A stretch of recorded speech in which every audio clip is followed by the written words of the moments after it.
Welcome to the Put On Waivers Media Group, home of the Put On Raiders podcast and the Student Body Right podcast. This is your place for the best breakdowns and the best insight for those who fight on and bleed silver and black. Now, here are your hosts, Dwayne Douglas and Ryan Holmes. Welcome, everybody, to another glorious episode of the Student Body Right USC podcast. I'm your host, Dwayne Douglas, and I am podcasting off the beautiful shores of the Pacific Ocean. It's been raining all day, raining for a while now out here in Southern California. And Northern California, they got flooding. I saw people on boats in Oakland. That's not good. So hopefully everybody is, nothing damages your house or apartment like water. It's crazy. So I hope they're okay as far as that goes. This show is for, of course, fans of USC. So let's make that clear. So folks who listen to the show in Fresno, California, Meriden, Idaho, Carlsbad, California, Vallejo, California, Walnut Creek, Sacramento, let's see here, San Jose. We got Albuquerque, New Mexico. We also got Rio Rancho, New Mexico, and got Los Angeles, California, of course, and then Springfield, Massachusetts as well. So thank y'all for listening to the Student Body Right or watching the Student Body Right USC podcast. We have our friend here who has dabbled in the past about USC and he's a free agent. He's entered the transfer portal. And then, yes, so we'll see what's up next for our brother here, Evan Desai. Evan, how you doing today? I'm good, man. I'm chilling. A little bit disappointed about the news for the defensive coordinator situation, but, I'll get through it for sure. How are you doing? I'm good. So we'll get to that. Let's just start off with, first of all, I think, obviously, the really short meeting after I really don't know what to call what happened in the Cotton Bowl. I really don't. And I really don't. I mean, that's just like, it didn't make much sense. And I feel like, there was pretty much, what was it, up by 2 scores with 4 minutes left. You got to figure that. You got to come out and win that game. Let's just give you kind of before we get to the whole thing with Lincoln Riley today and a surprise little press conference with everybody in the media. What were your thoughts about that game? I thought it was probably, I don't know how you excuse it. I don't know how you even talk about it, but it was probably one of the most disgusting defensive performances I've ever seen at any level of football. Yeah, I can agree with that. I think the only guy who really stood out to me was Mekhi Blackman. Him racking up all those tackles, him just playing well in general, the forced fumble. He picked up his own forced fumble. He was a stud. I'll give Tui Pelotu a pass. He had a sack, and, he does so much for this team, plays so many different roles just because there's not a lot of talent around him. So I understand he can't just sit there and rush the pass every play. So I liked what he did overall too. But, there weren't very many bright spots from that defense in that game. The only one that I can think of outside of the 2 studs was Rajon Davis really showing up in the action that he finally got on this team. Because, they hadn't been playing him for whatever reason. Us as fans kept wondering when Rajon Davis is going to play. He wasn't playing. And he comes in and he popped that dude. That first tackle he had, he put it on him. So that was definitely a great tackle. I kind of liked what I saw from him in terms of we talk about this defense as being potentially soft, not knowing how to tackle. You could certainly tackle. He also had that onside kick recovery. So, that was nice to see from Rajon Davis, maybe foreshadowing some playing time for him next year, especially if the linebackers continue to struggle. Other than that, I think the defense was kind of I thought that they did a decent job getting pressure on the quarterback in that last drive. They had a couple sacks. They hadn't really put a ton of pressure on the quarterback throughout the whole game, so that was nice. But then just those big chunk plays were obviously killer. You almost had the targeting there with Bryson Shaw. Thankfully, he's okay. I know he got a little bit shaken up on that play, but then it didn't really matter because obviously they end up scoring right after that. And it's just tough because you saw Caleb Williams on the sideline just kind of sitting there, and he was trying to stay positive and everything. But you could tell it was kind of weighing on him a little bit that he put up that crazy performance. The defense, it was just inevitable. The defense is going to let him down. Yeah, I kind of really felt bad for Caleb Williams. I also felt bad for Brendan Rice, who us as fans, I get it. I've sat in the stands on numerous occasions, and listen, his last name is Rice, and we know who his daddy is. So, like, I mean, I understand it. That was a great game by him, and I felt bad. I thought it's crazy. I fully can understand the arm strength of Caleb Williams because when I think it was like third quarter or second quarter when they were backed up at the 1 yard line, I think the ball was like 60 yards in the air. Like, and I think if you look at the way Brendan Rice ran that route, it was like he can't reach me. He can't reach me. Oh yeah, let me start running because he can reach me.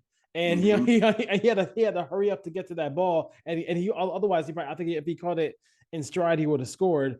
But I do feel bad for those two. I think that obviously Mario Williams is still a little bit of an enigma. A lot of drops, a lot of inconsistent play from him. So I mean, and there's a lot of wide receiver talent coming in, so he has to be careful for his snaps. I think Taj Washington has been pretty much solid all year, but Rajon Davis, I mean, I was like, who's number 9? What's going on? Like, I mean, we've been waiting to hear that sound of a hit for a long time. Shane Lee is just he's gonna have to, I mean, like, let's just gotta be real. Like, he might just be a guy. Like, I'm not sure. I mean, Eric Gentry, I think you can do some creative things with him, but like, I don't know what you can do with some of these guys. And I think the one thing, I have a problem with Alex Grinch is, like, I understand the pieces may not be there. I get it. But there has to be a defensive, cover 2, just play cover 2, rush 4, play, too high safety. So when you have a lead, you're not giving up a big play over the top or anything like that. Like, it just seems like you got, you had so many times where Corey Foreman's dropping into coverage on a wide receiver in the slot. I'm like, listen, like, what are we doing here? I mean, all these one play drives, I thought I was watching the game of Madden. Yeah, for real. No, I mean, I noticed that too. I noticed that kind of right away.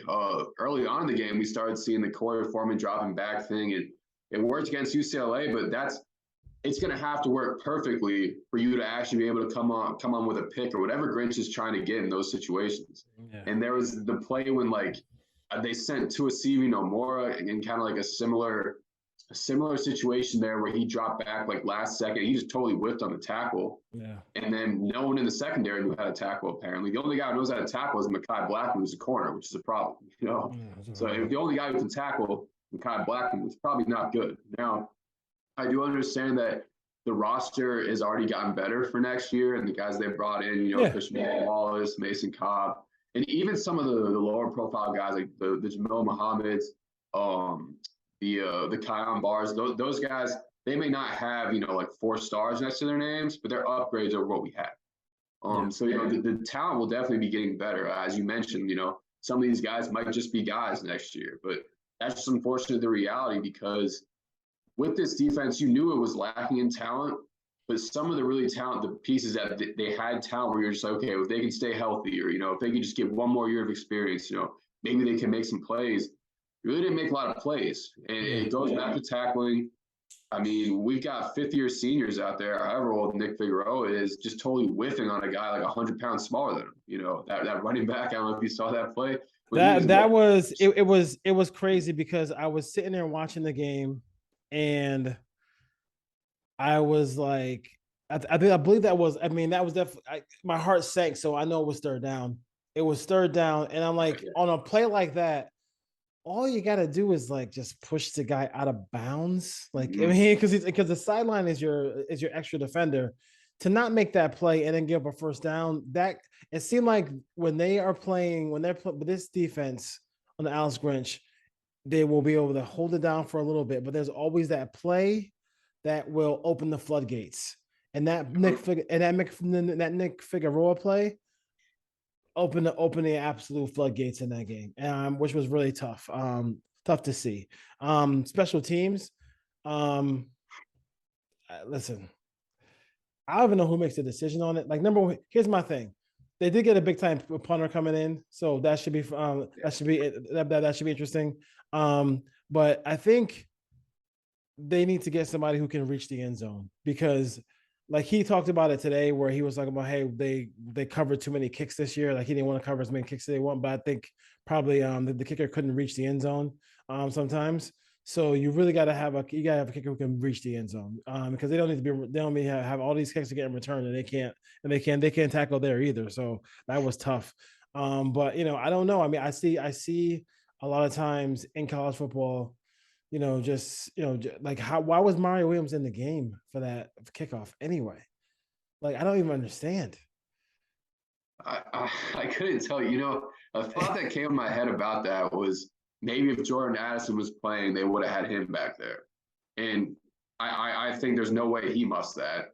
I think there's no way he does whatever the hell Mario Williams is doing. And I like Mario Williams, I do. But it's just like that play was just terrible all around. I mean, to me, you had the freshman. He's not even a freshman anymore. Raleek Brown. You know what I'm saying? He's played enough, especially after Travis Dye got hurt. So boom, put him back there, and just trust him to make the right play. He's been back there all year. So you know what I'm saying? And like, listen, they were a Brendan Rice holding play away from getting the ball at the 50-yard line with 40 seconds left in Utah. So so the guy has some electricness to his game, and he already had that that inside run. He needs to understand that he can't run sideways all day. It has to be up the field. But I there's certain things like that I can expect from a freshman. So I get it. He'll get better at that. He's a talented player with the ball in his hand. But yeah, defense, and special teams. It's kind of crazy. So let's go to today. So today was Lincoln Riley meeting with the media, kind of a private press conference, no cameras. You couldn't record. You could record, but you couldn't you couldn't tweet anything or whatever inside that meeting. And he spoke.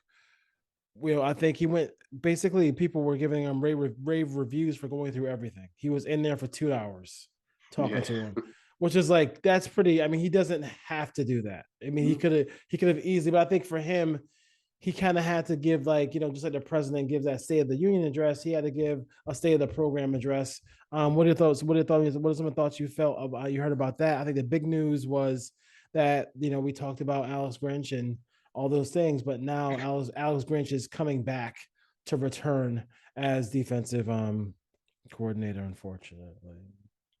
Yeah, that's kind of unfortunately. That has to be my takeaway, because that was a big one we were waiting for. Yeah. It's just tough. I'm conflicted because I do like that he had the confidence in Alex Grinch. You talked about that. I just know that he's got it. I know he can do this. But at the same time, if your response to if he can do it or not is, oh, I just know he can. I just know it. I don't really see a lot of reasons to believe that, if that makes sense. Because people, Alex Grinch has kind of claimed to fame as obviously the speed D or whatever they called it at Washington State. Mm-hmm. The numbers on that defense really weren't that good. Everyone just thought it was good because you're like, oh my God, it's so hard to play defense when the offense is doing an air raid like Leach does, and he's doing more with less and all that.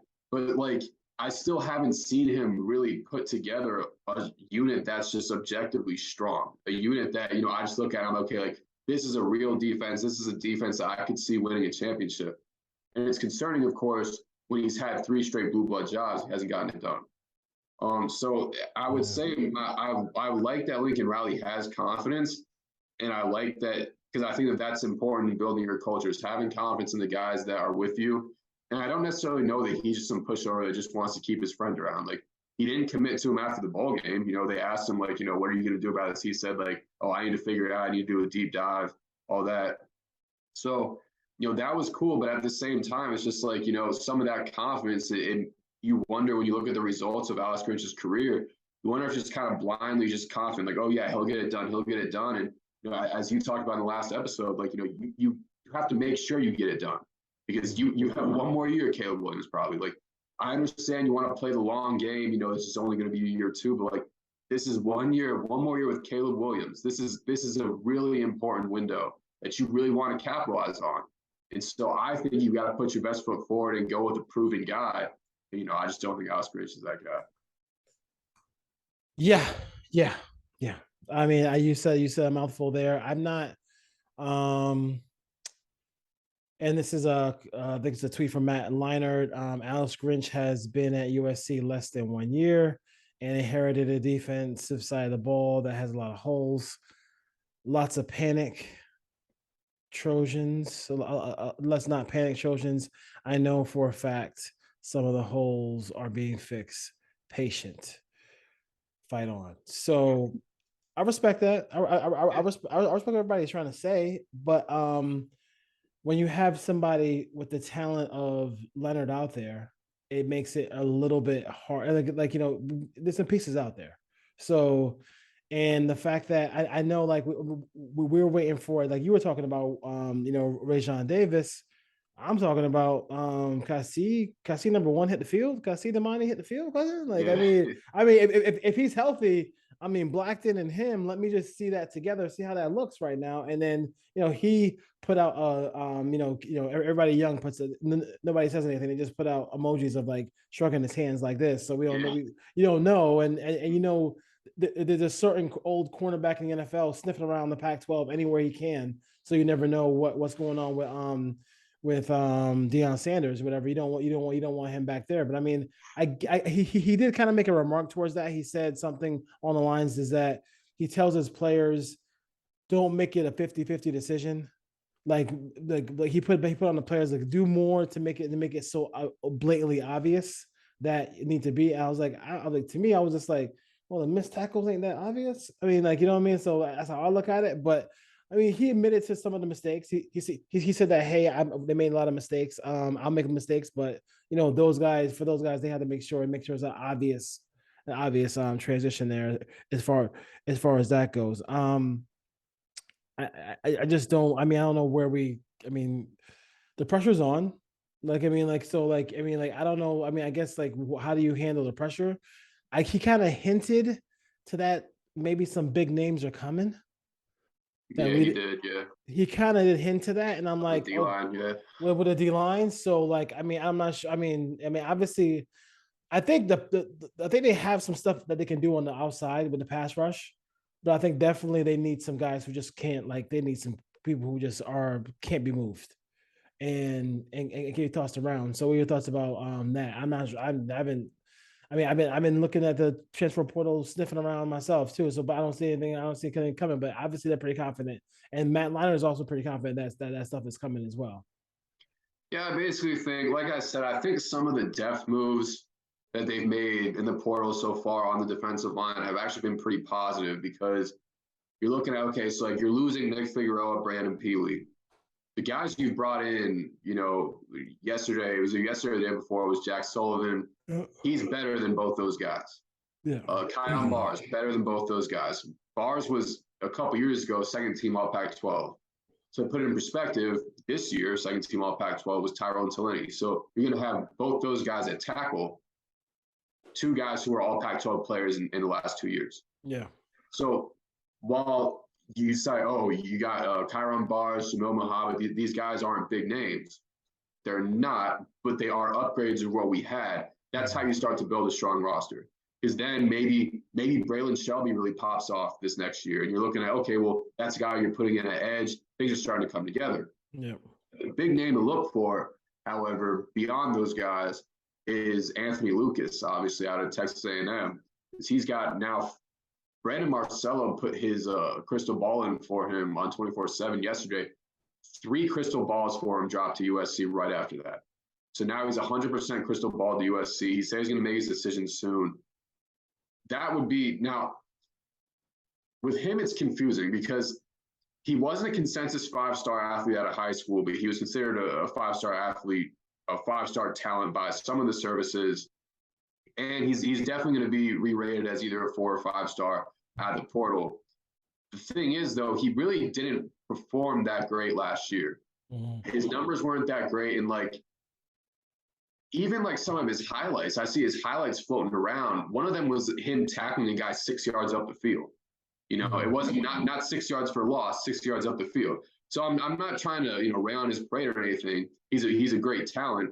I'm not quite sure that is definitely going to put USC in a spot where he's a surefire playmaker that automatically just bolsters the defensive line. So I think it's going to come to picking up, really talented guys like Anthony Lucas, but also being able to find those depth pieces, also being able to continue working the portal through really spring ball to really build that strong roster. Because this past year, we have like a really big talent, like, at rush end with Corey Foreman.